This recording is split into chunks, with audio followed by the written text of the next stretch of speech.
Sahabat beriman yang dirahmati Allah, meninggal dengan membawa banyak amal merupakan keinginan setiap orang.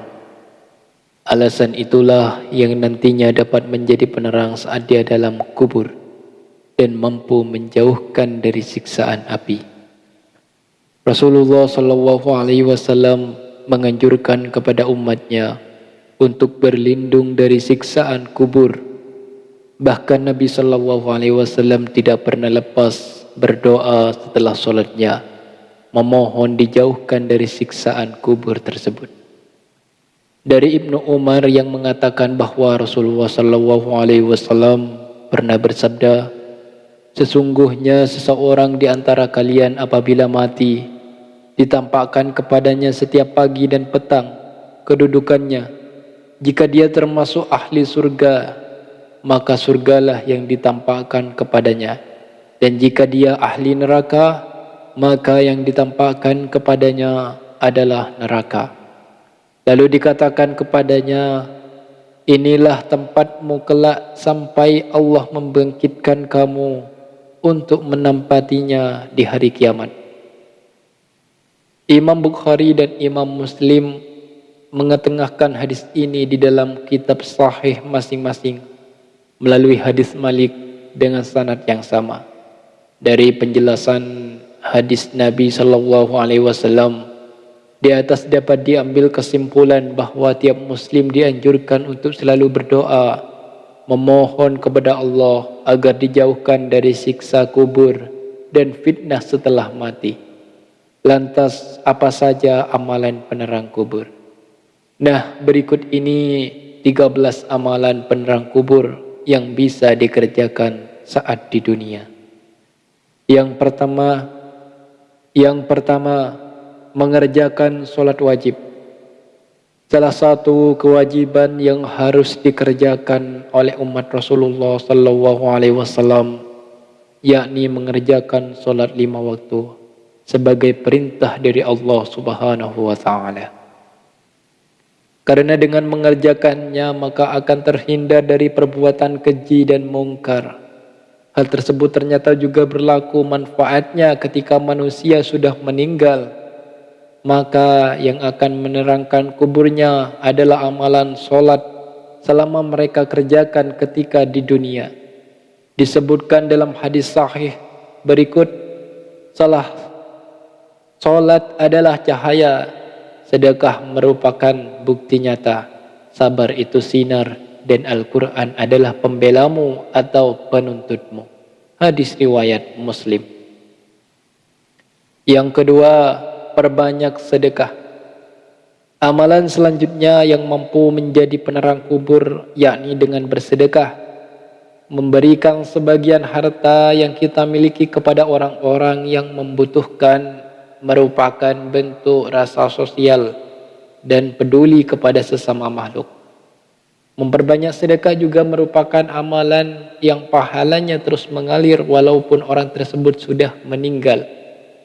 Dalam hadis riwayat At-Tabrani diterangkan, sedekah akan memadamkan api siksaan di dalam kubur.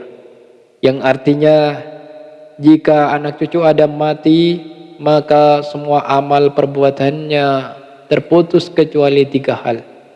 Sedekah jariah, ilmu yang bermanfaat, dan anak soleh yang mendoakan orang tuanya.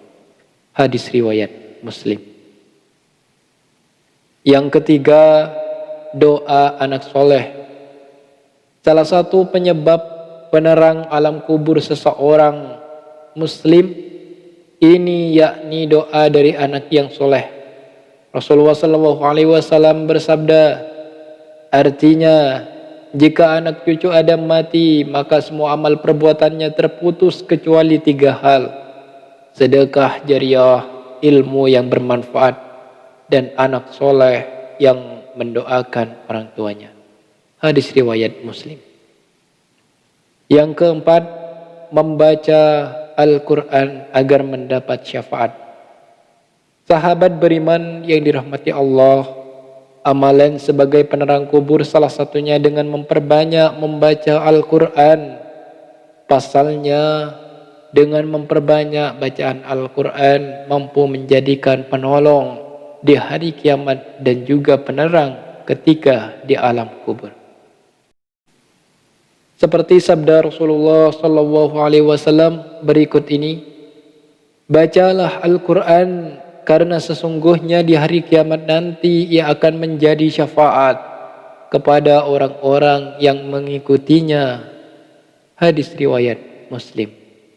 Yang kelima, doa selamat di alam kubur dibaca saat tahiyat akhir, yang mana bacaannya seperti ini.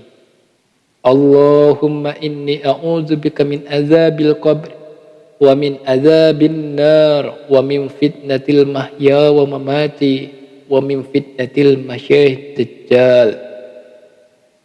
Yang artinya, ya Allah, aku berlindung kepada Engkau dari azab siksa kubur dan dari siksa neraka dan fitnah kehidupan, fitnah setelah kematian, dan fitnah dari Al-Masih Dajjal. Yang keenam, membaca surat Al-Mulk. Dalam sebuah hadis, salah satu pencegah dan penyelamat seseorang dari siksaan kubur ialah dengan memperbanyak membaca surat Al-Mulk semasa hidupnya. Diriwayatkan dari Ibnu Abbas yang mengatakan bahwa Rasulullah sallallahu alaihi wasallam pernah bersabda, yang artinya ada suatu surat yang membela pembacanya hingga memasukkannya ke dalam surga, yaitu Tabarakalladzi biyadihil mulk. Kendati demikian, hadis dari Ibnu Abbas tersebut dinilai hasan gharib oleh Imam Tirmidzi, atau bisa disebut hadis tersebut memiliki tingkatan di antara sahih dan dhaif. Yang ketujuh, membaca surat Al-Ikhlas sebanyak 40 kali. Beberapa amalan lainnya, yakni dengan memperbanyak membaca surat Al-Ikhlas menjelang sakaratul maut, dan dianjurkan untuk membaca sebanyak 40 kali.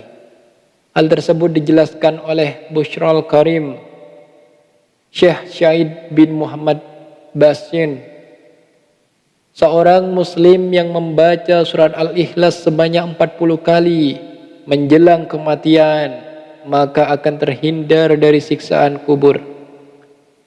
Ia juga aman dari himpitan kubur, dan malaikat dengan telapak tangannya akan membawanya menyeberangi jembatan hingga ke surga. Yang kedelapan, membaca tasbih. Ada dua kalimat yang ringan diucapkan namun berat dalam timbangan amal. Kedua kalimat itu yakni tasbih yang bacaannya subhanallah wa bihamdihi subhanallahil azim. Dalam hadis yang diriwayatkan Abu Hurairah bahwa Rasulullah sallallahu alaihi wasallam telah bersabda, dari Abu Hurairah dari Nabi sallallahu alaihi wasallam, beliau bersabda, dua kalimat ringan di lisan berat di timbangan dan disukai yang Maha Pengasih Ar-Rahman, yaitu subhanallah wa bihamdihi dan subhanallahil azim. Hadis riwayat Bukhari. Berikut ini bacaan zikir subhanallah wa bihamdihi. Subhanallah wa bihamdihi subhanallahil azim, yang artinya Maha suci Allah dengan segala puji baginya, Maha suci Allah yang Maha Agung. Dengan memperbanyak bacaan tasbih, artinya kecintaan kita kepada Tuhan semakin dekat dengan kasih sayangnya. Hal tersebut yang mampu mendekatkan penerang di alam kubur kelak. Yang kesembilan, melaksanakan haji dan umrah. Amalan lainnya yang mampu menjadi penerang manusia ketika di alam kubur, yakni adalah melaksanakan ibadah haji ataupun umrah. Hal tersebut telah disebutkan pada hadis yang diterangkan oleh Ibnu Katsir Al-Qurtubi yang dikomentari oleh Ibnu Taimiyah bahwa salah satu penyebab terangnya alam kubur seseorang yakni dengan melaksanakan ibadah haji ataupun umrah. Dalil tersebut sudah menguatkan kesahihannya. Yang ke-10, doa sapu jagat kebaikan dunia dan akhirat. Doa sapu jagat ini sering kalian baca dan sering kalian baca di doa-doa kalian, yang mana bacaannya seperti ini: Rabbana atina fid dunya hasanah wa fil akhirat hasanatan wa fil Rabbana atina fid dunya hasanah wa fil akhirati hasanatan wa qina azabannar. Yang artinya, ya Rabb kami, berilah kami kebaikan di dunia dan kebaikan di akhirat, dan peliharalah kami dari siksa neraka. Quran surat Al-Baqarah.